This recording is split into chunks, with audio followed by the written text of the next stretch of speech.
English-speaking visitor to learn from all this is that in Japan, English words do not necessarily mean anything.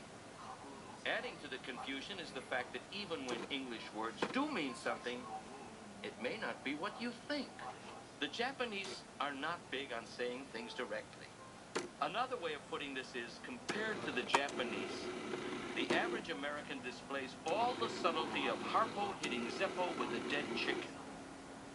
The Japanese tend to communicate via nuance and euphemism, often leaving important things unsaid, whereas Americans tend to think they're being subtle when they refrain from grabbing the listener by the shirt.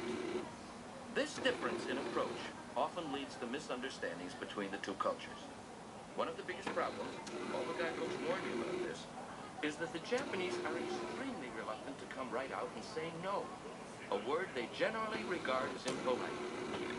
My wife Beth learned this before we even got to Japan, when she was making airplane and hotel arrangements through a Japanese travel agent. Beth, who's an extremely straight-ahead type of communicator, was having a hell of a time because she kept having conversations like this. Beth, and then we want to take a plane from point A to point B. Oh, I see. You want to take a plane? Yes. From point A? Yes. To point B? Yes. Ah. Can we do that? Perhaps you would prefer to take a train. No, we would prefer to take a plane. Aha. You would prefer to take a plane. Yes. A plane. I see. From point A. And so it would go with arrangement after arrangement. Inevitably, by the time Beth got off the phone, she was a raving madwoman. What is the problem, she would shout, causing the dogs to crawl around on their stomachs in case they had done something wrong. Why can't these people communicate? The answer, of course, is that the travel agent was communicating. A person familiar with Japanese culture would recognize instantly that the agent was virtually screaming, "There is no plane, you zit brain!"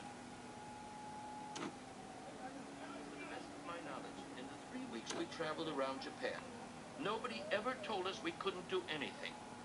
Although it turned out there were numerous things we couldn't do. Life became easier for us once we learned to interpret certain key phrases, which I'll summarize in this convenient table. An English statement made by a Japanese person. That is difficult. In American, that would be, that is completely impossible. Japanese person, that is very interesting. An American, that is the stupidest thing I ever heard.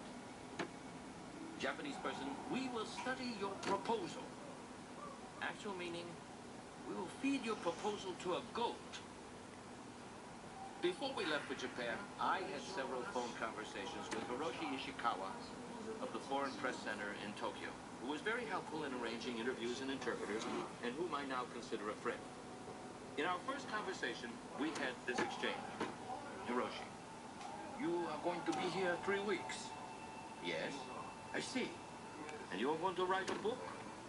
Yes, I see. And you expect to gather enough material in 3 weeks to write a book? Well, it's not going to be a good book. Pause for laughter. I see. After we got to Japan, I realized that Hiroshi had been expressing great skepticism about the whole idea. But fortunately, I was oblivious to this at that time. I'm sure I was oblivious to the truth of almost everything everybody said to me.